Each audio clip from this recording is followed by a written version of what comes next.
এমন এমন অবাগা মৃত্যু যেন কারো না হয়, যে মৃত্যু সদকায়ে জারিয়া ছাড়া হয়েছে। তার প্রথমটি হলো ইল্লা মিন সাদাকাতিন জারিয়াহ,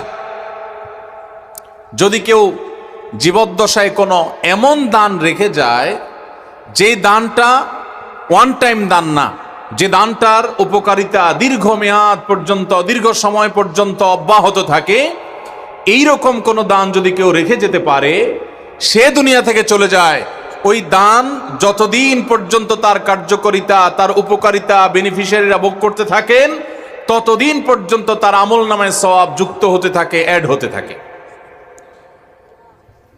সাদকায়ে জারিয়া, সাদকায়ে জারিয়া কাকে বলা হয়? সাদকায়ে জারিয়া বলা হয় ওই দানকে যেই দানের উপকারিতা চলমান থাকে দীর্ঘমেয়াদ পর্যন্ত।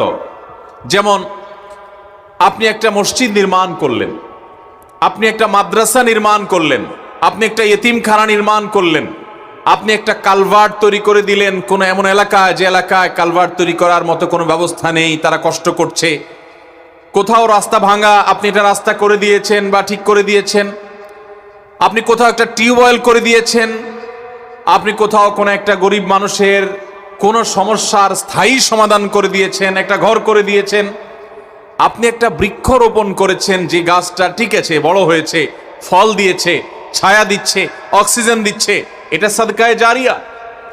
তো এরকম কোন সাদকা যদি কেউ করে যায়, তাহলে এই সাদকা, এই দানের বেনিফিট, এর উপকারিতা যতদিন পর্যন্ত চলতে থাকে।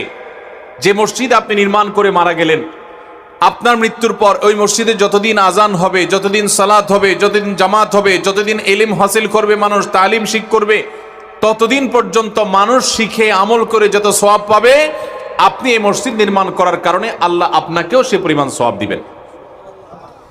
এবং মসজিদ একা নির্মাণ করতে পারছেন না, তো মসজিদ নির্মাণের কাজে এক বস্তা সিমেন্ট কিনে দিলেন, 2-4-10টা ইট কিনে দিয়েছেন।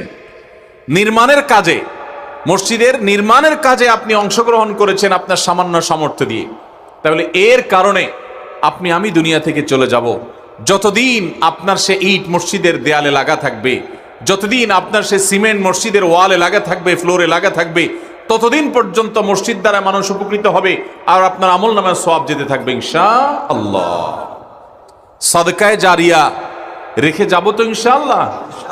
এমন এমন অবাগা মৃত্যু যেন কারো না হয়, যে মৃত্যু সাদকায়ে জারিয়া ছাড়া হয়েছে, কোন সাদকায়ে জারিয়া রেখে যাওয়া ছাড়া হয়েছে। এই জন্য কখন মৃত্যু হবে আমরা জানি না, আজই সংকল্প করুন।